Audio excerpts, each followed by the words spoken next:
اللہ اکبر اللہ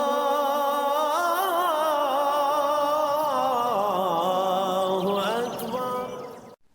اعوذ باللہ من الشیطان الرجیم، بسم اللہ الرحمن الرحیم۔ فکر اقبال میں تمام ساتھیوں کو خوش آمدید کہتا ہوں۔ ہم ذاکرین کو دیکھتے ہیں، وہ لوگ جو ذکر قلب کر رہے ہیں، ان کی زندگی اگر دیکھی جائے، ان کی زندگی کی کہانی دیکھی جائے، دکھوں سے بھری ہوئی ہے، غموں سے بھری ہوئی ہے، تکلیفیں ہیں، درد ہے، پریشانیاں ہیں، بے وفائیاں ہیں۔ کیوں آتی ہیں یہ پریشانیاں؟ اللہ اللہ بھی کر رہے ہیں، ذکر فکر بھی کر رہے ہیں، نماز قرآن ظاہری طور پر بھی کر رہے ہیں، پر یہ پریشانیاں کیوں آ رہی ہیں؟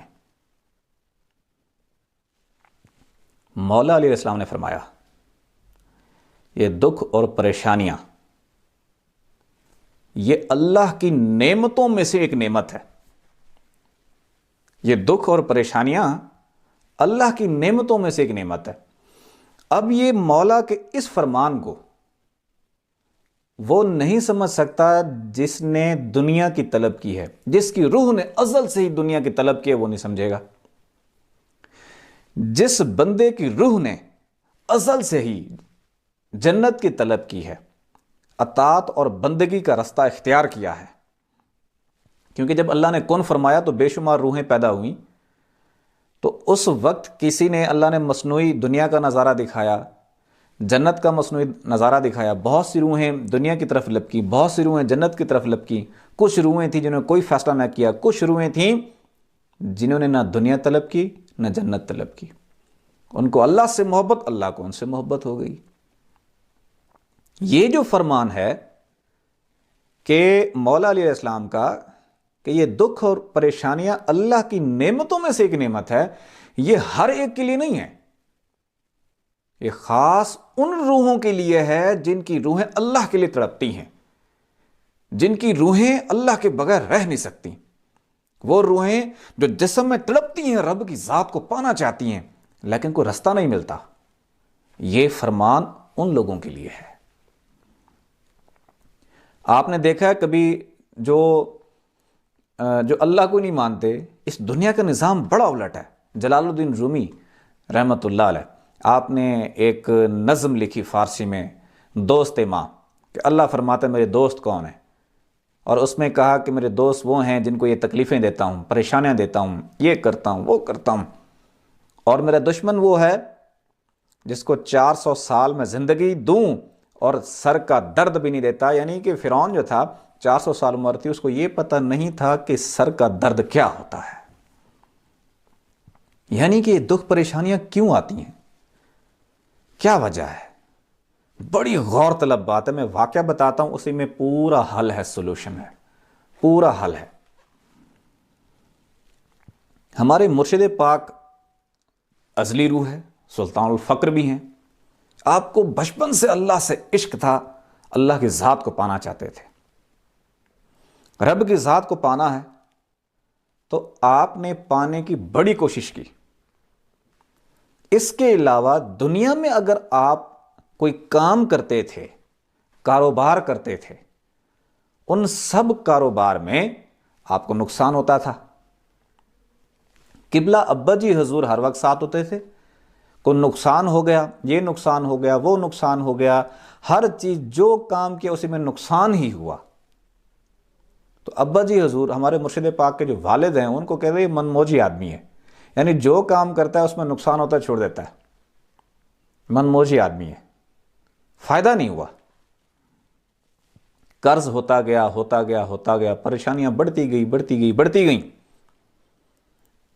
ایک دن ہمارے مرشد پاک نے اپنے والد محترم سے عرض کی کہ ابا جی قرض بڑا ہو گیا ہے، اور اگر میں ساری زندگی اگر میں نوکری کرتا رہوں، یہاں پہ کام کرتا رہوں، تب بھی قرضہ ختم نہیں ہوتا، یعنی اتنے نقصان ہو چکے ہیں، ساری زندگی بھی اگر لگا رہوں قرضہ ختم نہیں ہوتا، تو میں سعودیہ چلا جاتا ہوں، پاسپورٹ بھی بنوایا،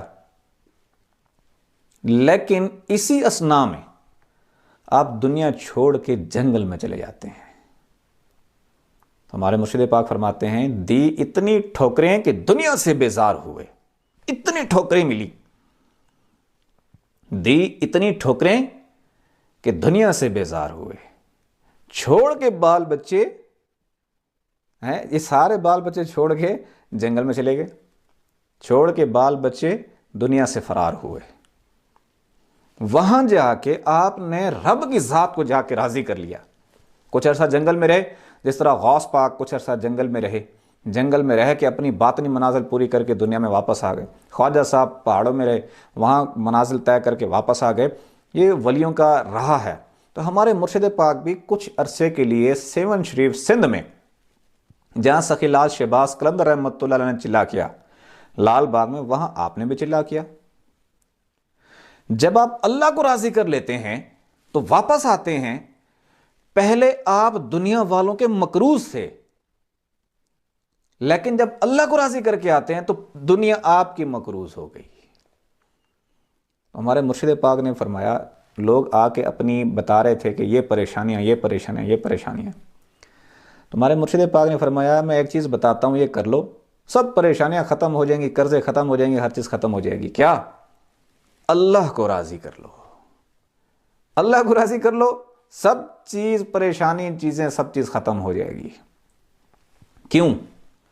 کیونکہ یہ جو دکھ اور تکلیفیں ہیں نا، ان عاشقین روحوں کو آتی ہیں جن کا رخ ہمیشہ ازل سے اللہ کی طرف تھا۔ جب دنیا والے ان کو دھوکے دیتے ہیں، فراڈ کرتے ہیں، تنگ کرتے ہیں، پریشانیاں دیتے ہیں، تکلیفیں دیتے ہیں، بہتان لگاتے ہیں، الزام لگاتے ہیں، تانے دیتے ہیں، تو ان کا دل بالکل سرد پڑ جاتا ہے دنیا سے۔ پھر دنیا میں ان کے جینے کا مقصد خالص اللہ کی ذات ہو جاتی ہے۔ پھر وہ دنیا کی طرف رخ نہیں کرتے، اگر دنیا کی طرف رخ کرتے بھی ہیں تو خالص اللہ کی ذات کے لیے ہی کرتے ہیں۔ یعنی یہ تکلیفیں، یہ پریشانیاں اس وقت تک ذاکرین کو بھی لاحق رہیں گی جب تک ذاکرین کی اصل جو منزل رب کی ذات ہے اس کو پا نہیں لیتے۔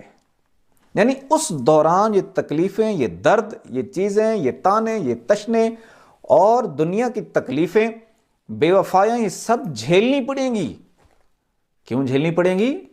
اس وجہ سے ان روحوں کو خاص طور پر جو ذاکر قلبی ہیں، وہ روح ہیں جنہوں نے ازل سے اللہ سے عشق کیا ہے، تاکہ ان کے دل میں دنیا نہ رہے، تاکہ ان کا دل دنیا سے ٹوٹ جائے۔ اور جب دل ٹوٹ جائے، بندہ ٹوٹے ہوئے برتن کی مانند ہو جاتا ہے۔ پھر پیران پیر حضور غوث پاک فرماتے ہیں، ساتھ زیادہ پھر تیرے دل کے اوپر پاسباں اللہ ٹھہرا دے گا، جو تلواریں لے کے ٹھہرے ہوں گے، تیری آنکھوں کے ذریعے سے جو تیرے دل میں اترنے کی کوشش کرے گا تو وہ فرشتے اس کا سر قلم کر دیں گے، اور پھر ما سوائے اللہ کی ذات کے دل میں کوئی چیز نہیں ہوگی۔ اگر ہم نے تصفیہ قلب نہ کیا، جو اصل چیز ہے، اگر تصفیہ قلب جلدی نہ کیا، یعنی کہ اس منزل کو جلد پانے کی کاوش اور کوشش نہ کی، اور اپنے دل اور دماغ کو دنیا میں لگائے رکھا، تو تکلیفیں اٹھانی پڑیں گی۔